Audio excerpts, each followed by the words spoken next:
अगर मेरा नाम है शमशाद कॉपी शेख वीडियो के साथ, तो गाइस स्टार्ट करते हैं वीडियो को बिना टाइम वेस्ट करते हुए। ठीक है, अब देखो स्टार्ट करते हैं वीडियो को। देखो पेपर आने वाला है, बहुत सारी चीजें होंगी, बैकलॉग होंगे, क्लियर बैकलॉग क्लियर नहीं होगा, डाउट होंगे, बहुत सारे क्वेश्चन सॉल्व नहीं होते, पीवाईक्यू सॉल्व नहीं होते, पीवाईक्यू मैंने किए ही नहीं, सिलेबस मैंने कंप्लीट ही नहीं, और एनसीईआरटी मैंने पढ़ी नहीं। ठीक है, बहुत सारे होंगे। अब उन सब में से मैं दो तीन डाउट लेता हूँ, क्लियर करता हूँ, 2-3 मिनट में वीडियो को रैप अप करके खत्म करता हूँ। ठीक है भैया, थोड़ा सा वीडियो को तेज बोलूंगा तो इस स्पीड, मतलब कि थोड़ी स्पीड आपको तेज करने की कोई जरूरत नहीं है। ठीक है भैया, मैंने कहा कि एनसीईआरटी आपने पढ़ी नहीं होगी। कुछ बच्चे सोच लेंगे एनसीईआरटी मुझे पढ़ना चाहिए या नहीं पढ़ना चाहिए, एनसीईआरटी से क्वेश्चन ज्यादा आते हैं या नहीं। भैया जेई और नीट तो भैया अलग एग्जामिनेशन होते हैं, नीट में ज्यादा एनसीईआरटी से क्वेश्चन आते हैं, पर जेई में आते भी नहीं आते भी। मैंने कहा एक एक क्वेश्चन है तुम्हारे रैंक डिसाइड करते हैं। ठीक है, अब तुम्हें अगर तुम प्रिपेयर हो, एनसीईआरटी पढ़ चुके हो तो वीडियो कैसे करो, अगर एनसीईआरटी नहीं पढ़े हो मेरी बात सुनो, कैसे कवर करनी है, कम टाइम में कवर करना है। भैया एनसीईआरटी पढ़ना नहीं चाहते, मैंने कहा कम टाइम में, अगर देखो तो अगर 5-6 घंटे है ना भाई साहब, 5-6 घंटे क्या ज्यादा बोल दिया, दिन के 1 घंटे है ना, 1-1.5 घंटे है, तुम एनसीईआरटी कवर कर सकते हो आराम से। तुम 15 दिन तक ऐसे फॉलो करो रूटीन ना, आराम से हो जाएगा। मेरी बात सुनो, कैसे कवर करना है बहुत इजीली बताता हूँ।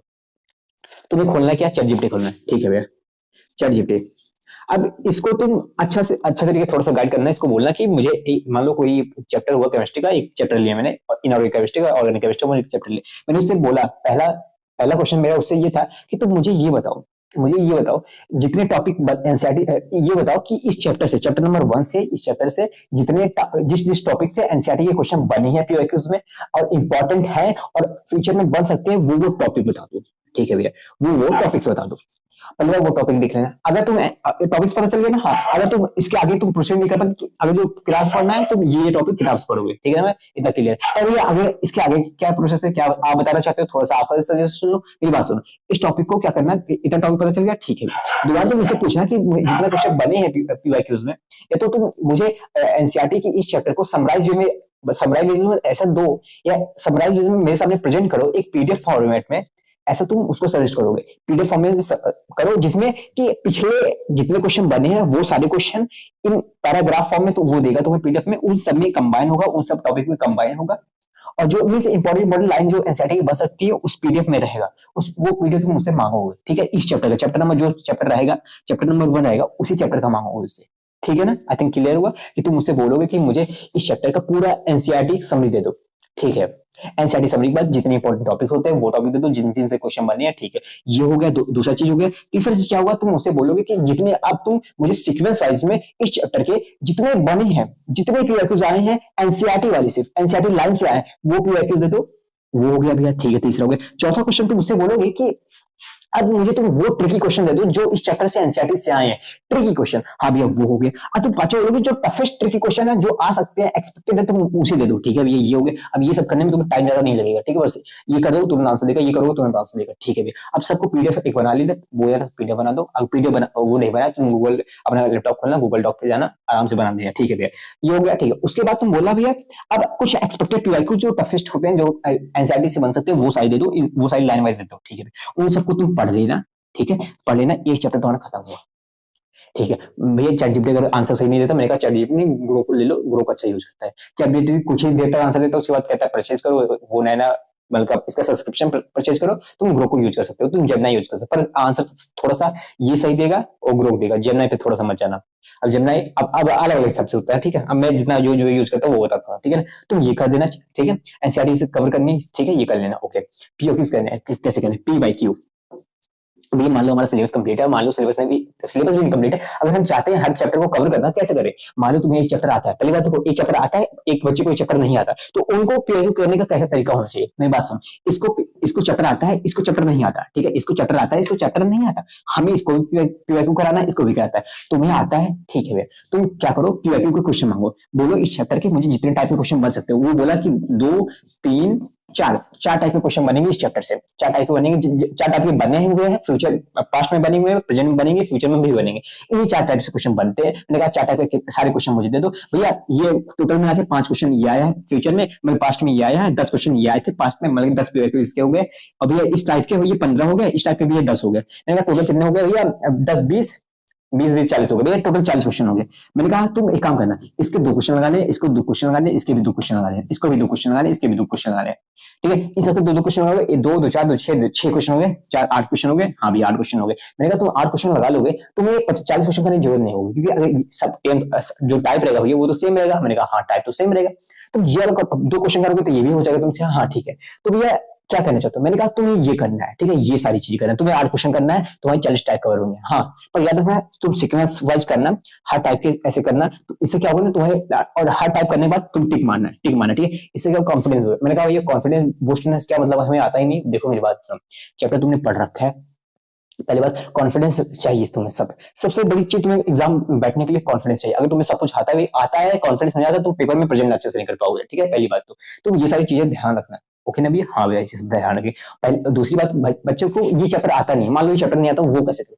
मैंने कहा तुम बोला इस चैप्टर के, उससे चैटजीपीटी से बोलना है, तो ग्रोक से बोलना है, इस चैप्टर के ज्यादा किस टाइप के क्वेश्चन आते हैं, ज्यादा किस टाइप के आते हैं। मान लो वो बोला इन 2 टाइप से ज्यादा क्वेश्चन आते हैं, मैक्सिमम क्वेश्चन आते हैं। मैंने कहा ये मैक्सिमम जो 2 टाइप रहेंगे, हाँ, इनमें 1-2 कॉन्सेप्ट यूज होगा, इसमें 1-2 कॉन्सेप्ट यूज होगा। हाँ, तो वहां पर टाइम कम है, तुम पूरे चैप्टर मत पढ़ो, 1-2 कॉन्सेप्ट को पढ़ लो, 1-2 कॉन्सेप्ट पढ़ लो। या तो तुम ये देख सकते हो कि इस टाइप के क्वेश्चन कैसे सॉल्व करना है, इस टाइप के क्वेश्चन कैसे सॉल्व करना है। कभी कभी होता है ना कि हम क्वेश्चन के थ्रू हम समझ लेते हैं कॉन्सेप्ट क्या होता है, क्वेश्चन के थ्रू समझ, हमें थ्योरी पढ़ने की जरूरत नहीं होती। अब देखो ये भी काम कुछ बच्चों के साथ होता होगा, कुछ बच्चों के साथ नहीं होता। अगर जिसके साथ नहीं होता तो प्लीज मेरी बात से डिसएग्री मत करना, ठीक है ना, क्योंकि सबके साथ नॉर्मली अलग अलग दिमाग होता है सबके पास, ठीक है ना। तो ये तुम फॉलो कर सकती हो। हाँ भैया, 2 टाइप की ज्यादा इंपॉर्टेंट है। तुम बाकी जो 2 बचे भी है, मैंने कहा 2 को ही नोट करो। या तुम्हारे पास चैप्टर, अगर मान लो चैप्टर नहीं आता, पर उसमें से अगर जो तुम कवर कर पा रहे हो कम टाइम में, तुम वो कवर कर लो, ठीक है ना। तुम ये कर लिया, ठीक है भैया। अगर मान लो हम किसी चीज का नोट्स बना रहे, भैया वैसे नोट्स बनाने का टाइम तो नहीं है हमारे पास नोट्स बनाने का टाइम तो नहीं है। अब एग्जाम पास में आ रहा है, पर तब भी कुछ बता दो। मैंने कहा अगर नोट्स बनाएगा तुम टाइम नहीं, मेरी बात सुनो, तुम्हें अगर पहली बार देखो 10-20 नोट्स बनाने का कोई जरूरत नहीं है, ठीक है। 10 नोट्स बनाओगे, इतना सारा चैप्टर हो जाएगा, इतने सारे फिजिक्स भी, केमिस्ट्री भी, मैथ भी, 11 का है, 12 का है, और इतने सारे चैप्टर है, इतने बड़े बड़े चैप्टर है भैया। इतना अगर हम नोट्स पढ़ते जाएंगे ना तो कुछ होगा नहीं।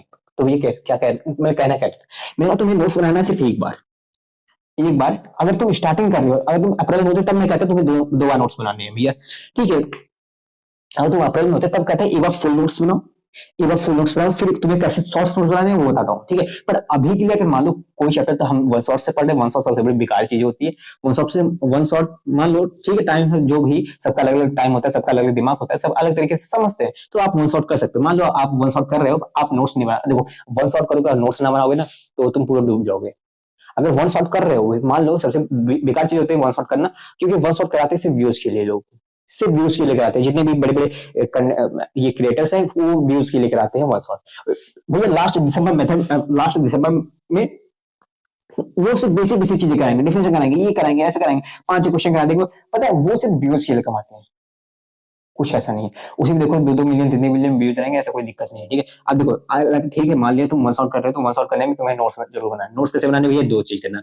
इंपॉर्टेंट चीज शॉर्ट नोट जैसे तुम बनाते हो, ठीक है, इंपॉर्टेंट चीज कॉपी ऐसी लेना जो चौड़ी हो, ठीक है, चौड़ा पेज हो। तुम शॉर्ट नोट जो छोटी छोटी चीज जो इंपॉर्टेंट हो, या फॉर्मुला जो भी चीज हो, इंपॉर्टेंट हो, पॉइंट हो, जिससे क्वेश्चन सॉल्व हो, क्वेश्चन सॉल्विंग पॉइंट जिससे पूछ सकते हैं, जो भी चीजें हो, ठीक है, करना। पर हमें मान लो ये पॉइंट है, ये कैसे आया, उसे तुम्हें इस टाइप लिखना है, इधर लिखना है।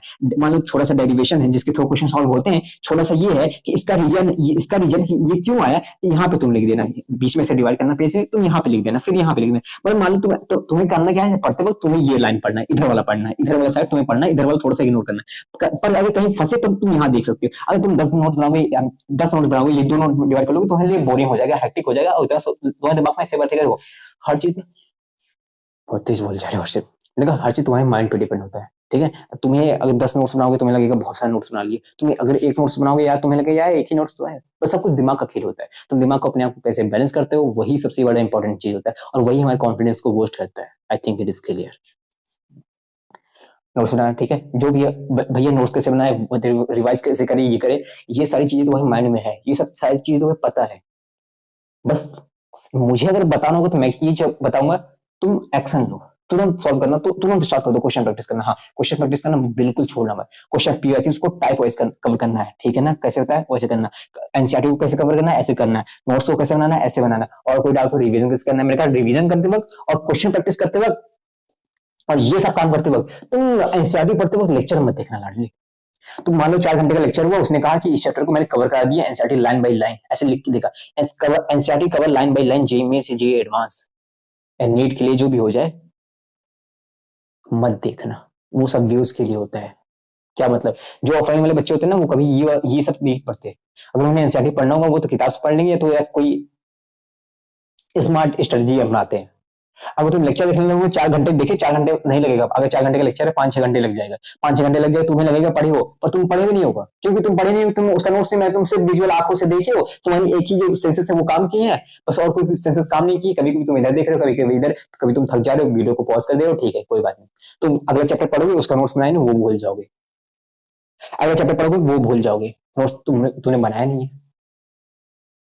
लेकिन अगर तुम यहाँ पढ़ोगे, मान लो चैट जीपीटी में सब डालोगे, यहाँ पे तुम्हें वो लिखा हुआ देगा इजी लैंग्वेज में, तुम्हें वहां पढ़ने, जब पढ़ोगे तो वहां दिमाग लगेगा तुम्हें, अच्छा हाँ ये पढ़े पढ़ने ये नोट कर लेता, ये पढ़े पढ़ने ये नोट कर लेता, ये पढ़े पढ़ने ये नोट कर लेता हूँ। और लैपटॉप रहेगा ये सब, अगर लैपटॉप रहेगा तो अच्छी बात है, बहुत बड़ी स्क्रीन रहेगी, आईपैड आईपैड ज्यादा मेल हो गया तो तुम्हें अपन लैपटॉप रहेगा तो ज्यादा ठीक रहेगा, आई think it is clear, okay ना। और क्वेश्चन प्रैक्टिस अगर तुम 10 क्वेश्चन करोगे ना वीडियो से, अगर तुम वीडियो लेक्चर खोलते हो कि इस चैप्टर के इंपॉर्टेंट क्वेश्चन कराओ 10 क्वेश्चन, तुम्हें क्या होगा पता है, वो 10 क्वेश्चन कराने के लिए 1.5 घंटा 2 घंटा ले लेगा, 1 घंटा मैक्सिमम ले लेगा, मतलब कि मिनिमम 1 घंटा जरूर लेगा, और ये 1 घंटा वो टाइम ले लेगा। लेकिन अगर तुम वही बुक से वही 10 क्वेश्चन करोगे, ये तो उसके पीडीएफ से खोलना, तुम लेक्चर की पीडीएफ खोलोगे, पीडीएफ से क्वेश्चन प्रैक्टिस किया करो, उससे तुम्हारा फास्ट होगा, 5 मिनट 2-3 क्वेश्चन निपटा दोगे, 10 मिनट में 5-6 क्वेश्चन आराम से निपटा दोगे। अगर मान लो 10 मिनट में 5 क्वेश्चन निपटा रहे हो तो 1 घंटे में निपटा दोगे आराम से, बहुत सारे मैक्सिमम क्वेश्चन निपटा दोगे, वही बात तो सही है। तो मतलब कि बात तो बहुत सारी चीज सही है, पर आप कैसे अपनाते हो, ये आप सब, आपको सारे आंसर पता है, बस ये है कि आप एक्शन नहीं लेते, चाहे आलसपन हो चाहे जो भी हो, चाहे हम मोटिवेट ना रहते हो, चाहे हम डिस्ट्रैक्ट रहते हो, चाहे रील लेवल से, चाहे इधर से डिस्ट्रैक्ट रहते हो, गर्लफ्रेंड गर्लफ्रेंड ऐसा कोई इशू रहता नहीं है, गर्लफ्रेंड से डिस्ट्रैक्ट रहते हो, हाँ बस छोड़ो, मतलब कि ऐसा कोई इशू रहता नहीं है, बस हम अपने माइंड में बना लेते हैं, ठीक है, हर चीज माइंडसेट पे होता है, कैसे माइंडसेट सोचते हैं, कैसा डिसिप्लिन हम बनाते हैं, वो सारी चीजें अगर उस चीज पे एक्शन कर लेते हैं तो वो सारे रिजल्ट बन जाते हैं। अब एक्शन लेना 2 चीज पे होता है, ये तो गलत डायरेक्शन में लो, तो सही डायरेक्शन में लो।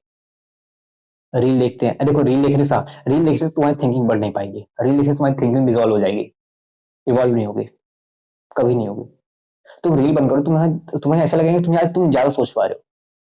पता है मेरे पास दिमाग में कभी कभी ऐसा आता है, ये मैं करना चाहता हूँ, ये करना चाहता हूँ, ये बिजनेस आइडिया करना चाहता हूँ, ये करूंगा वो करूंगा ऐसा करूंगा, पर लेकिन ऐसा करूंगा, अच्छा ये काम मैं ऐसा करूंगा, इस तरीके से करूंगा, अगर इस तरीके से करूंगा, इस तरीके से, लेकिन अगर यही उसके बाद मैं ये सोचने के बाद 1 घंटा अगर रील देखने लगूँ ना, वो सारी चीजें भूल जाता हूँ, खत्म।